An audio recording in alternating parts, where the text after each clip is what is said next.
欢迎来到频道 Daily Star News， 订阅频道，不要错过当天最热门的新闻。我们今天的时事通讯涵盖以下内容：曾有人认为演技压垮杨紫、赵丽颖、张翰录了2小时的吻戏，终于变成了艺术品。这无疑是张翰有记录以来最可怕的工作。在录制《姗姗来了》的时候，张翰做了周密的安排，越看越仔细。他甚至在没有其他人参与的情况下购买了这个人的衣服。他应该是个有钱的首领。剧中张翰的形象也确实多变，各种活动应该搭配什么样的衣服，张翰心里有很多信息。他觉得封腾的衣服应该有讲究，应该有看头。从不同的字符中识别，封腾一脸冷峻霸道，衣着要精致驾驭，希望助手配合微妙，所以张翰找到了掌门，想让自己搭配衣着，考虑到工作的需要。多才多艺的掌门人也绝对赞同张翰的想法，但集团确实资金有限，无论如何也满足不了张翰的先决条件。于是为了更有可能塑造人物形象，张翰干脆带着现金进了聚会买衣服，在场内场外一气呵成。当他身着流光定制西装进入聚会的那一刻，被人群精心打造的他立刻安静了下来。师资力量以及张翰不计得失的执着于细微之处，同样为封腾的工作增添了无穷的吸引力。单传来后，张翰又被封为鱼湖高手。的确，即使是他因为过去的关系而经历了整个组织黑暗的困难，也无法扼杀这场演出的亮点。张翰也通过偷听别人的谈话完成了反击。然而最吸引人的是勇敢的女人薛姗姗。要是赵丽颖没演薛姗姗，那姗姗来了早就被淘汰出局纠正了。尽量不要看赵丽颖的变种薛姗姗，号称无厘头的白田屋顶。不仅是张翰他们深有感触，甚至认为她的演技压垮了杨紫。但说实话，第一个后起之秀的不是赵丽颖，而是双子姐姐每天赔偿208万。首领第一眼看到张翰和他之前合作过电视剧的反响一般都很好，所以他需要出手让2人一起走。尽管如此，因为策划的问题，双子姐最后还是拒绝了首领的问候。制作人得知消息后，将赵丽颖处方给院长。每当各方第一次见面时，首领就意识到赵丽颖有一个节目，无论是出于何种意图、目的和性格，和剧中的薛姗姗一模一样。尽管如此，在冠军选择的权威宣言之后，网络上掀起了一场运动。令人惊讶的是，第一创作者顾漫对他充满了敌意，理由是赵丽颖在宫锁沉香的展览是过分的辉煌，一个阴谋少女的画面已经在人们的心中根深蒂固。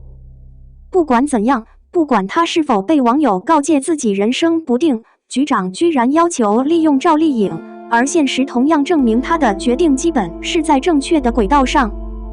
薛姗姗的美妆照转到网上后，网上的提问竟然停了下来，因为圆头圆脸的赵丽颖很像书里那个没脑子的白天。眼下大家都被说服了，可是到了拍摄的时候，赵丽颖又在吻戏的时候惹火了。在单来接吻的录制过程中，发生了一件极其丢脸的事情。赵丽颖和张翰接吻了2个小时，却忽略了满足首领的先决条件。大约在这个时候，2个礼物刚刚加入聚会，准备在树下拍摄一场戏。吻戏一开始是极其华丽的爱情戏，但拍的却格外羞辱。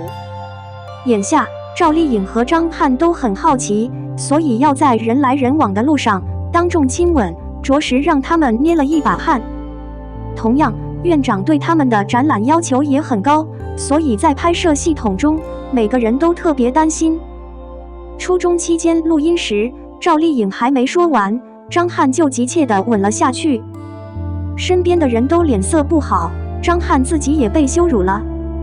无论如何，在一切平等的情况下，该场景必须重新拍摄，艺人被打扰无法进入状态，而露天拍摄仍然存在许多可疑的变数。心烦意乱，所以艺人需要改变他们的状态，重新从头开始。耽搁了这么久，全队只用了2个多小时才拍完这一幕。正是这种伟大的灵魂，让《姗姗来了》在传播后广受欢迎。它不仅在相当长的一段时间内登上了日本和韩国的榜首，而且还流向了国外，并被许多国家购买以换取版权。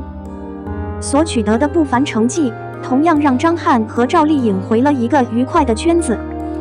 你怎么看？02，李易峰在媒体上吻过每一位艺人，尤其是他最不愿意和赵丽颖拍吻戏。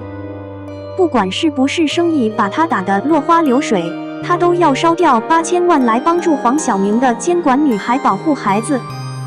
除了毁了自己的戏份外，还把附近的青云织弄成了一团，让赵丽颖成为了一件艺术品。据说青云制碧瑶的工作，首领原本想让杨颖担任，结果连化妆品照都拍了，杨颖的肚子却是一阵骚动。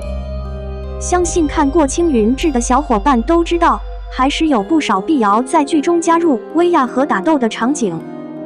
那个时候把爱人当成自己的存在的抓手皇，怎么可能让怀孕的孩子面临这个风险呢？娃连忙联系了自己的老友，要求杨颖现在就考入古方的机构，不再尊重孩子。对于肚子里的孩子，杨颖在剧组里过着盯着孩子看的存在，甚至给了杨颖8000块钱，数千天价的薪水。结果一转播，杨颖的演技就被观众嘲笑了。不是导演鞠觉良人气一落千丈，就连男神钟汉良也受到影响，沉寂多年未拍片。反观通过赵丽颖翻拍的《青云织》，是原画中的大 IP， 拥有庞大的粉丝群。量身定做的剧情虽然饱受诟病，但在原汁原味的画作加持下，名流云集，其人气还是比古方高出一段距离。报仇，但是却是通过对方的手段，变成了伤害最大的杨紫。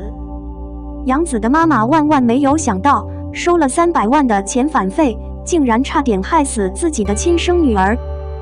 那时家里已经有了3个孩子，杨紫满脸欣喜，正等着进院，副院长却在夜深人静的地方敲了敲门。杨紫转身得知投资人的女儿想要担任这个职位，并要求杨紫赶紧离去。这让杨紫一时间崩溃了，向妈妈哭诉说她现在可能不会再演戏了。那个时候变年轻的杨紫很早就注意到了游乐事业的残酷。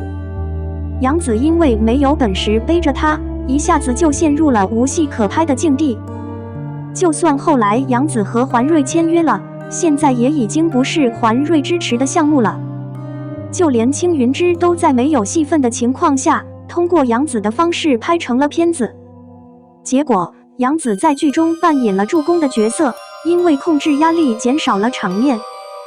在网上播出的模特杨紫的第一眼就有2分钟的镜头。结果电视剧播出后，杨紫的戏就变成了立马被删。15秒，全场的吐槽声化作如女神散花。这让化身吃暖锅准备看剧的杨紫，在他心中获得了1万倍的暴击。可怜的杨紫拍戏很认真，但出入戏里的眼神却变成了微不足道的10秒。杨紫表示心痛。要是赵丽颖早点知道李易峰的真面目，她岂不是偷乐，躲过了这场劫难？刚开始的时候，很多人都在想，李易峰为什么要和娱乐圈的所有女星都吻了？现在最好不用和赵丽颖拍吻戏了。醒了，李易峰、赵丽颖和青云制合作的时候，虽然感情戏很多，但也没有拍过吻戏，这让他们的 CP 粉们非常遗憾。随后，李易峰在接受采访时坦言：“你可以和任何人拍吻戏，但我不需要和赵丽颖拍吻戏。”现在李易峰被一锤定音，多次参加非法运动，他的声望是臭名昭著的，那些人都不敢远离他。他在天外做的不道德的事情，也被网友一一的方式扒了出来。6年前，李易峰开着一辆价值700万的兰博基尼撞桥墩，事后第2天就出国了。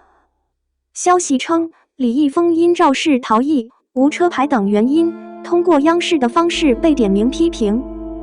那时候的美国对犯罪的名人都格外宽容，而现在李易峰的本性难改，多次因色情交易被捕。在警方公布结果之前，李易峰还发表了一次尝试狡辩，但耳光通常来得太快，怕感谢他的厌恶。今天的分享到此结束。如果你有任何独家对此，请在备注附近留言讨论。